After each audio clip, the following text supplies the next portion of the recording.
अस्सलाम वालेकुम, कैसे हैं सारे? ठीक है। वापस एक नई वीडियो के साथ हाजिर हुए हैं। किस टॉपिक के हवाले से? Properties of electrons. जैसे पिछले लेक्चर में हमने डिस्कस किया था किस चीज़ को, डिस्कवरी ऑफ इलेक्ट्रॉन को, डिस्चार्ज ट्यूब एक्सपेरिमेंट को, कैसे इलेक्ट्रॉन्स डिस्कवर हुए थे, ठीक है, किसने किया था, कैसे किया था, कैथोड रेज कैसे बन गए थे, किस चीज़ पर डिपेंड कर रहे थे, वो सारा डिस्कस कर लिया। उसके बाद बात आती है किस चीज़ की, प्रॉपर्टीज ऑफ किस चीज़ की, इलेक्ट्रॉन्स की। तो हमारे पास इलेक्ट्रॉन की जो है अब वो प्रॉपर्टीज क्या है, सॉरी यहाँ पे इलेक्ट्रॉन की बजाय अगर आप इसको नाम दो किस चीज़ का, प्रॉपर्टीज ऑफ कैथोड रेज, ठीक है। कैथोड रेज की जो प्रॉपर्टीज है वो क्या क्या है? सबसे पहले क्योंकि उस टाइम तक सही तरीके से उनको वो नहीं किया था, बाद में नाम दिया था किस चीज़ ने, जी स्टोनी ने इलेक्ट्रॉन का, लेकिन उस टाइम तक कैथोड रेज ही इनको कहते थे। तो प्रॉपर्टीज थे, कौन कौन से कहते हैं? पहला जो प्रॉपर्टी है ये क्या है, they are negatively charge particles, ठीक है। पहला प्रॉपर्टी इनका क्या है कि ये नेगेटिवली चार्ज पार्टिकल्स है, यानी कि इन पर नेगेटिव चार्ज है। कैसे मालूम हो गया कि इन पर नेगेटिव चार्ज है?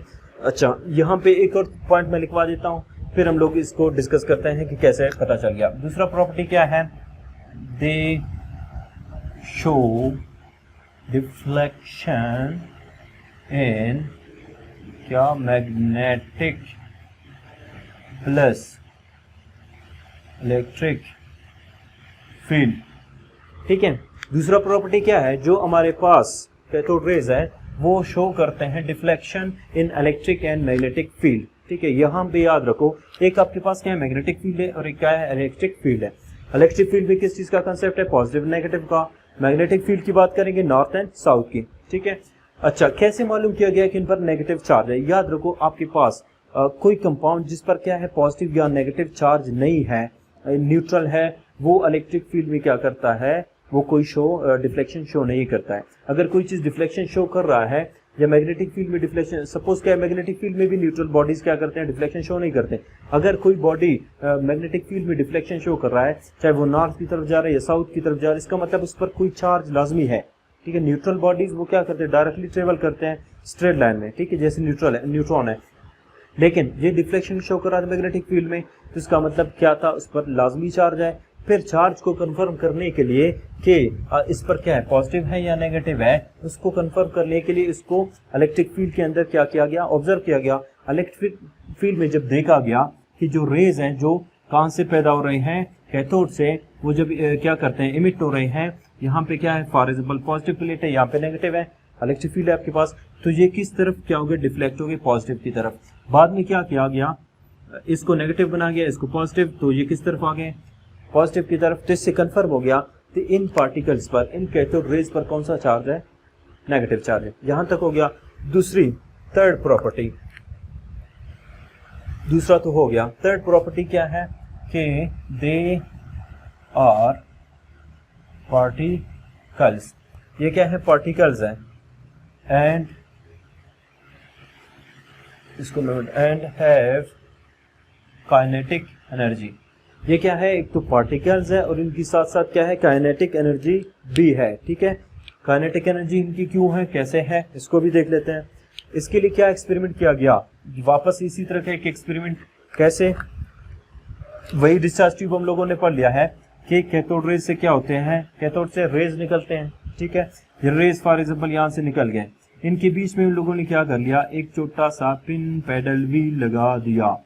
समझो आपके पास ये क्या है, व्हील है, लेकिन कौन सा, इसको हम लोग कहते हैं पिन पैडल, सिंपल आप इसको नाम दे सकते, पैडल व्हील। पैडल व्हील लगाएगा, तो पैडल व्हील जब लगाया गया, छोटा सा बहुत हल्का पैडल व्हील है, ठीक, ये लगाया गया, तो ऑब्जर्व किया गया कि जो पैडल व्हील है उसने क्या कर लिया, रोटेशन पैदा होगी, ठीक। रोटेशन क्यों पैदा होगी, अब यहाँ पे सवाल लाजमी ये पैदा होता है कि रोटेशन क्यों पैदा हो गई? रोटेशन इस वजह से पैदा हो गई क्योंकि ये जो कैथोड रेज थे वो क्या है, पार्टिकल्स हैं। जब पार्टिकल्स किसी सरफेस के साथ टकराते हैं तो उस पर क्या लगाते हैं, फोर्स लगाते हैं। जब फोर्स लगाएंगे तो ये क्या है, पिन पेडल व्हील है जो अपने एक्सिस पर रोटेशन काज कर सकता है। तो उसी उसकी पार्टिकल्स की फोर्स की वजह से, इन पार्टिकल्स की काइनेटिक एनर्जी की वजह से, बहुत ज़्यादा इनके पास क्या एनर्जी है, उसी एनर्जी को फोर्स की सूरत में यहाँ पे इस्तेमाल करके उसने क्या कर लिया, रोटेशन काज कर लिया। तो इससे कंफर्म हो गया कि ये पार्टिकल्स ही है। ठीक है, जो कैथोड रेज है वो क्या है, पार्टिकल से बने होते हैं और इनकी एनर्जी क्या है, बहुत ज़्यादा है, जिसकी वजह से वो किसी भी पिन पेडल व्हील को क्या करते हैं, घुमा दे देते हैं। क्लियर यहाँ तक?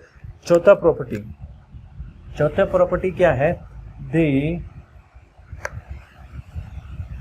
चौथी प्रॉपर्टी हमारे पास क्या है, इसको मैं ब्लू से ही लिखता हूँ ताकि कोई कंफ्यूजन ना हो। चौथा, दे ट्रेवल इन, इसको भी वापस मिटा देते हैं, they travel in straight line. ठीक है, ये क्या करते हैं, स्ट्रेट लाइन में ट्रेवल करते हैं। कौन? कैथोड रेज स्ट्रेट लाइन में क्यों ट्रेवल करते हैं, उसके लिए वापस वही एक्सपेरिमेंट एक देखते हैं। ये आपके पास क्या है, कैथोड रेज है, कैथोड से क्या हो रहे हैं, शुआएं खारिज हो रहे हैं, रेज खारिज हो रही हैं। इनके बीच में अगर रखा जाए क्या, एक ओपेक ऑब्जेक्ट। ठीक है, सपोज मैंने यहाँ पे रख लिया एक रेक्टेंगुलर कोई ओपेक ऑब्जेक्ट। ठीक है, ओपेक ऑब्जेक्ट क्या है, गैर शफाफ जिस्म। ठीक है, किस तरह, सपोज आपके पास क्या है, एक शीशे का कोई चीज बना है जिसको हम लोग क्या कहते हैं, ट्रांसपेरेंट, जिससे लाइट क्या हो सकती है, पास हो सकती है। एक है आपके पास ओपेक, जो क्या हो, सॉलिड हो, जिससे लाइट क्या हो, पास ना हो सके, इसको हम लोग क्या कहते हैं, ओपेक।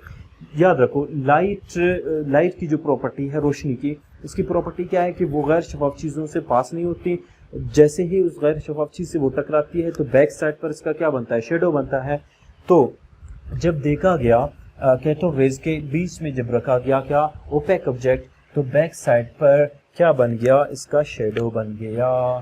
ठीक है, शेडो जब बन गया तो इससे कंफर्म हो गया कि ये क्या, कौन से करेक्टर्स रखते हैं, लाइट वाले प्रॉपर्टीज रखते हैं, वेव वाले प्रॉपर्टीज रखते हैं, और ये क्या है, अपनी डायरेक्शन को चेंज नहीं करते हैं, स्ट्रेट डायरेक्शन में जा रहे हैं। क्योंकि अगर डायरेक्शन को चेंज करते वो यहाँ से भी पास हो सकते थे और यहाँ पे साया ना बन जाता, यहाँ से पास हो सकते थे, लेकिन वो स्ट्रेट जा रहा है। तभी स्ट्रेट होने की वजह से जब यहाँ से टकराते हैं इस तरफ पास नहीं हो सकते, बैक साइड पर इसका क्या बन जाता है, साया। बिल्कुल लाइट की तरह, जैसे लाइट सिरात मुस्तकीम में सफ़र करती है, उसमें स्ट्रेट लाइन में सफ़र करती है, उसी तरह ये भी क्या करता है, स्ट्रेट लाइन में ट्रेवल करती है। क्लियर यहाँ तक? अच्छा, ये हो गया, स्ट्रेट लाइन में भी हो गया। उसके बाद हमारे पास एक और इनकी क्या प्रॉपर्टी है कि ये क्या करते हैं, they are fundamental particles of each element.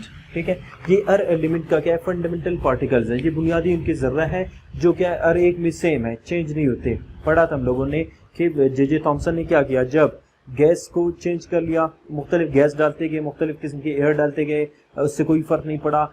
जो कैथोड का जो मटेरियल है उसको चेंज किया गया, ठीक है, उससे भी कोई फर्क नहीं पड़ा। तो इसका मतलब क्या था कि हमारे पास जो पार्टिकल्स है ये क्या है, हर एलिमेंट के अंदर क्या है, सेम है, और ये हर एलिमेंट के फंडामेंटल पार्टिकल्स है, और इन सब का चार्ज टू मास रेशो क्या है, स्पेसिफिक है, जो हम लोगों ने पढ़ लिया था, कितना है 1.758 × 10⁻11 कूलम पर केजी। अच्छा, ये हो गया। एक और प्रॉपर्टी इनकी क्या है कैथोड रेज की, ये क्या करते हैं, दे कॉज आयोनाइजेशन। ये क्या करते हैं, आयोनाइजेशन कॉज करते हैं। आयोनाइजेशन का मतलब क्या है, आयन बनाने का अमल। आयन कैसे बनते हैं, ये देखो आपके पास क्या है, कैथोड है, इलेक्ट्रॉन्स क्या हो रहे हैं, इमिट हो रहे हैं, रेज इमिट हो रहे हैं। यहाँ पे सपोज आपके पास क्या है, कोई गैस है, ठीक है, गैस के पार्टिकल्स हैं यहाँ पे। गैस के पार्टिकल लाजमी में क्या हो गए, इलेक्ट्रॉन्स भी होंगे, प्रोटॉन्स भी होंगे। जब ये रेज इनसे टकराते हैं, ठीक है, ये खुद क्या है, नेगेटिव चार्ज पार्टिकल, हमें पता है ना, पहले पढ़ लिया, नेगेटिव चार्ज है। तो नेगेटिव जब इस एटम के नेगेटिव के साथ करीब आएगा इलेक्ट्रॉन के साथ, तो उसको क्या करेगा, रिपेल करेगा। रिपल्जन से क्या होगा, इससे इलेक्ट्रॉन्स क्या होंगे, इमिट हो जाएंगे। ठीक है, इन एटम से, गैस के एटम से क्या होते हैं, इलेक्ट्रॉन्स इमिट हो जाते हैं, और इसी वजह से हम लोग क्या कहते हैं कि ये एटम क्या हो गया, गैस क्या होगा, आयनाइज होगा, क्योंकि इससे इलेक्ट्रॉन्स क्या हो जाएंगे, निकल गए। तो इनके अंदर क्या है, आयनाइजेशन पावर है, और इनकी आयनाइजेशन पावर क्या है, बहुत ज़्यादा है। वो किसी भी गैस को क्या कर सकते हैं, आयनाइज कर सकते हैं। क्लियर। एक और प्रॉपर्टी इनकी क्या है, दे कॉज फ्लोरेसेंस। पढ़ लिया हम लोगों ने, ये भी डिस्कस किया था ना उससे पहले वाले लेक्चर में कि ये क्या करते हैं, फ्लोरेसेंस काज करते हैं। फ्लोरेसेंस हम लोगों ने डिस्कस कर लिया ना। फ्लोरेसेंस हमारे पास क्या है कि जब पार्टिकल्स क्या करते हैं, एक ऐसा कंपाउंड जिस पर पार्टिकल्स टकरा जाएं और वो फ्लैशेस शो करे, स्पार्कलिंग शो करे, वो फ्लोरेसेंट कंपाउंड कहता है। और फ्लैशेस पैदा करने के अमल को क्या कहते हैं, फ्लोरेसेंस। तो ये क्या करते हैं, पार्टिकल्स हैं तो जिंक सल्फाइड या किसी भी ऐसे फ्लोरेसेंट कंपाउंड के साथ टकराते हैं तो वो लाजमी क्या करेंगे, फ्लोरेसेंस शो करेंगे। ये कितने प्रॉपर्टीज हो गए, 7। काफ़ी होंगे इतने ही, लेकिन खैर एक दो और देते हैं। 7 ये हो गए, 8वां एक और लिखते हैं। क्या ये क्या करते हैं, दे प्रोड्यूस एक्सरेज। ठीक है, ये एक्सरेज प्रोड्यूस करते हैं कब, ऑन स्ट्राइकिंग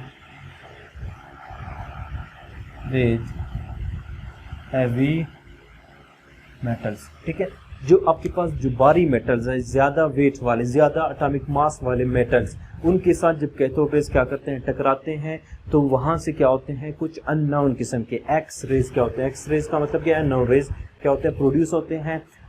कब, लेकिन जब आपके पास मेटल क्या हो, हैवी हो। और आजकल जो एक्स रेज प्रोड्यूस किए जाते हैं वो इसी के ज़रिए ही बनाए जाते हैं, जो किसने डिस्कवर किए थे। अच्छा, यहाँ पे आप लोग ये अगर याद हो आप लोगों को, एक्स रेज किसने डिस्कवर किया था, तो आप लोगों ने ये क्वेश्चन क्या करना है, कमेंट बॉक्स में बताना है, वो डिस्कवर थे एक्सरेज। अच्छा, यहाँ तक हो गया क्या, कैथोड रेज की प्रॉपर्टीज। एक और प्रॉपर्टी अगर लिखना चाहो, एक और प्रॉपर्टी क्या है, they have high penetration power. ठीक है, कैथोड रेज की जो पेनिट्रेशन पावर है वो क्या है, ज्यादा है। पेनिट्रेशन पावर बोले तो क्या है आपके पास, पेनिट्रेशन का मतलब क्या है, पेनिट्रेट करना, दाखिल होना किसी भी सरफेस के अंदर। ठीक है, सपोज आपके पास क्या है, ये स्पॉन्ज है। ठीक है, स्पॉन्ज से आप किसी सुई को पास कर सकते हो। ठीक है, वो क्या है, पेनिट्रेट कर सकता है इसके अंदर। उसी तरह जो आपके पास रेज है, रेज क्या करते हैं, हर रेज जैसे कैथोड रेज है, उस तरह हमारे पास आगे पढ़ेंगे alpha rays, beta rays, gamma rays वगैरह। उनकी जो पेनिट्रेशन पावर है वो क्या होती है, डिफरेंट होती है। वो एक खास सरफेस तक, एक खास लेंथ तक, एक खास थिकनेस तक वो क्या कर सकते, किसी भी मेटालिक सरफेस से क्या होते हैं, पास हो जाते हैं। तो इनकी जो पेनिट्रेशन पावर भी क्या है, कुछ हद तक है, वो भी क्या कर सकती है, किसी मेटालिक सरफेस में पेनिट्रेशन कर सकते हैं। तो यहाँ तक हो गए हमारे पास कैथोड रेज की प्रॉपर्टीज। यहाँ पे इनकी प्रॉपर्टीज खत्म हो गए। कल के लेक्चर में इंशाल्लाह हम लोग आगे जाएंगे, इनकी चार्ज टू मास रेशियो वगैरह की बात कर लेंगे, या मिलिकन्स जो ऑयल ड्रॉप एक्सपेरिमेंट है, इलेक्ट्रॉन का जो मास है या चार्ज है, चार्ज टू मास रेशियो वगैरह कैसे मालूम किया गया वो देख लेते हैं। और साथ साथ फिर देख लेंगे डिस्कवरी ऑफ प्रोटॉन्स, प्रोटॉन्स कैसे डिस्कवर हो गया, तो इंशाल्लाह वो बात वाले लेक्चर में डिस्कस करेंगे। तब तक के लिए अल्लाह हाफिज़, थैंक यू वेरी मच।